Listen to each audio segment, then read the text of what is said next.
Hi Water Signs, Cancer, Pisces, and Scorpio. Welcome po sa ating channel. At ito ay inyong Daily Gabay Tarot Love Reading for August 15, 2024.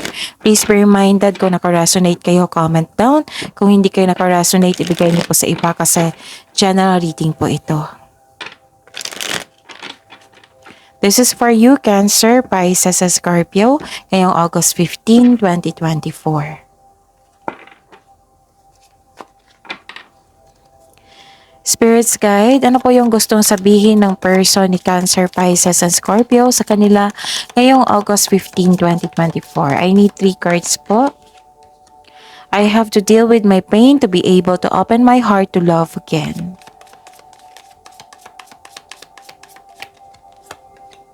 I need to own up to where I feel sure about this relationship.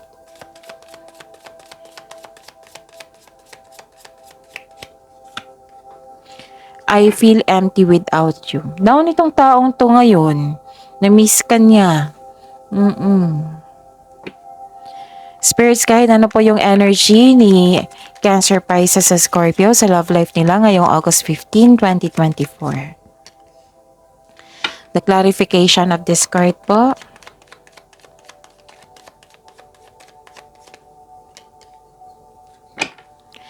Challenges na ma-overcome po ni Cancer, Pisces, sa Scorpio sa love life nila ngayong August 15, 2024. And the clarification of this card po.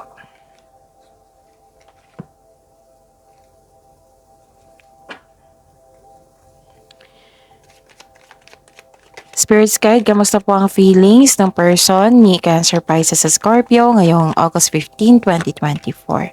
And the clarification of this card po.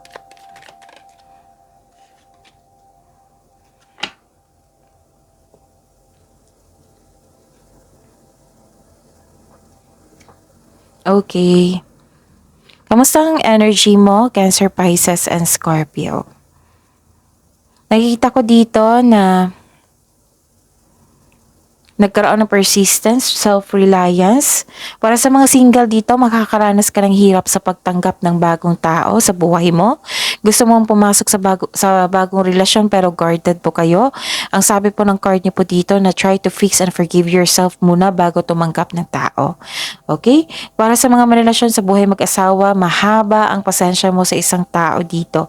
Kasi isa sa inyo, nagkaroon ng mataas na ego or pride.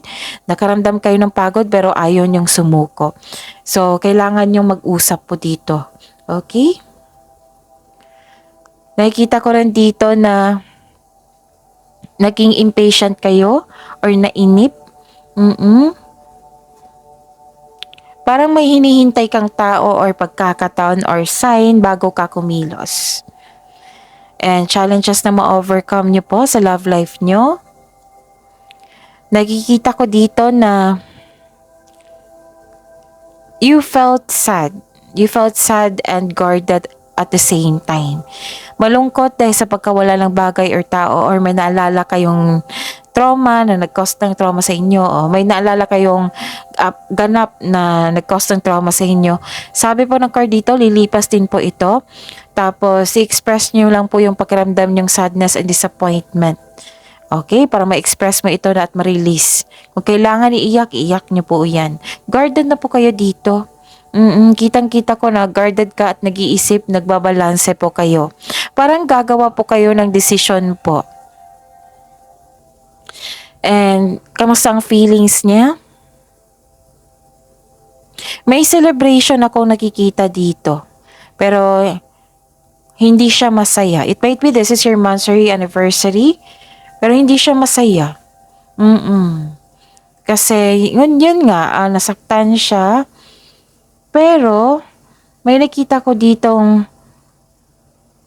magkakaroon ng healing sa kanya. Oo, makaka-recover din siya sa mga nararamdaman niya. Kasi down siya dito na-miss ka niya. So, this is recovery. Nilet go na niya yung mga masasakit na alaala. So, this is releasing this pain and nagkaroon ng, nag-movement na gusto niya maging okay na siya. So yun, that's it.